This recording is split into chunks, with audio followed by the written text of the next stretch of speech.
Setelah kasus ZA yang menodongkan Ergan kepada polisi di Mabespori, kita kemudian dikejutkan dengan kasus pengemudi mobil yang mengacungkan airsoft gun kepada warga di Durensawit, Jakarta Timur. Seperti apa sebenarnya peredaran senjata airgun dan airsoft gun ini di masyarakat? Kita berbincang langsung dengan Ketua Umum Pengprov Perbakin DKI Jaya, Komjen Pol Purnawirawan Setio Wasisto. 2, 3.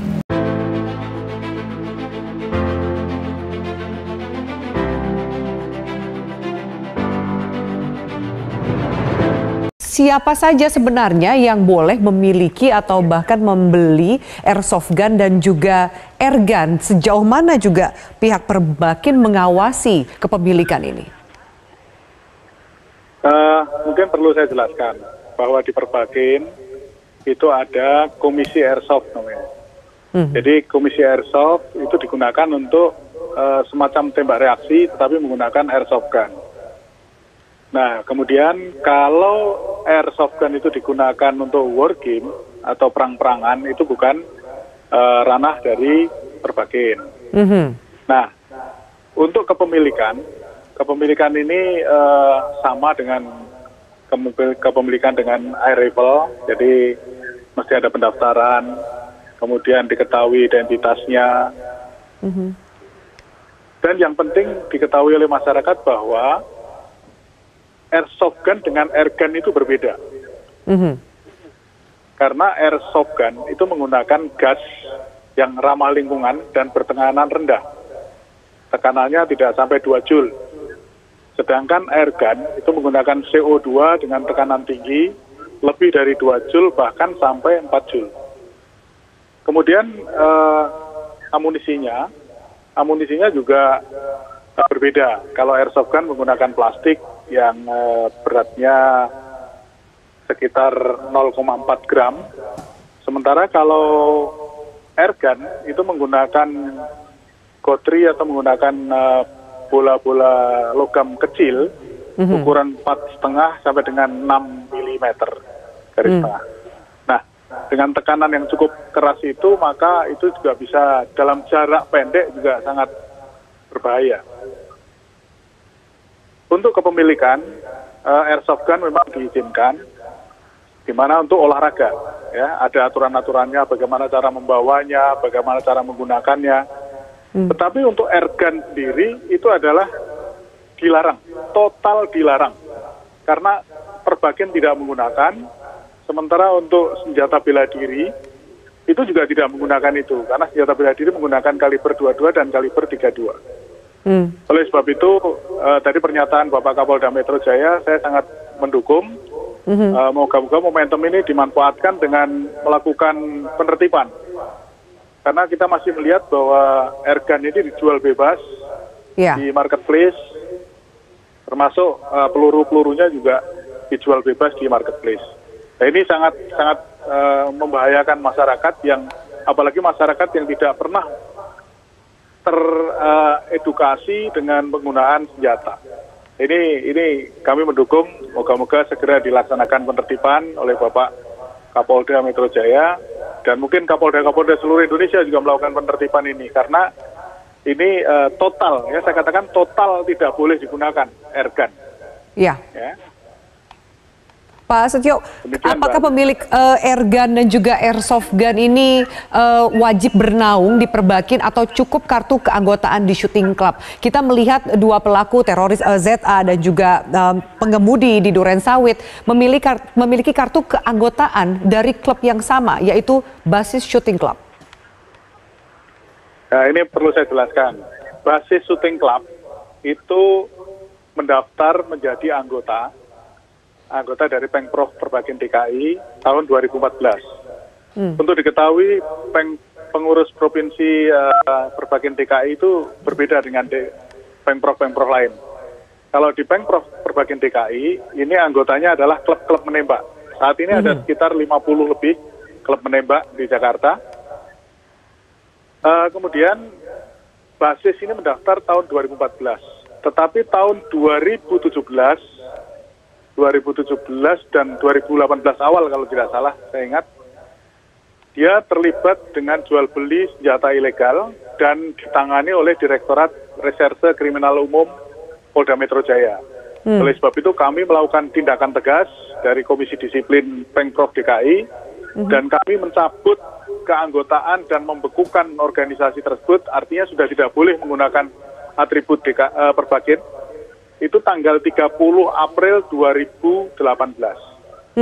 Nah, ketika kami juga mendengar dan mengetahui ada kartu anggota yang menggunakan Perbakin, ini adalah ilegal juga. Karena basis sudah bukan anggota Perbakin, tapi dia masih menggunakan logo Perbakin dan tulisan Perbakin.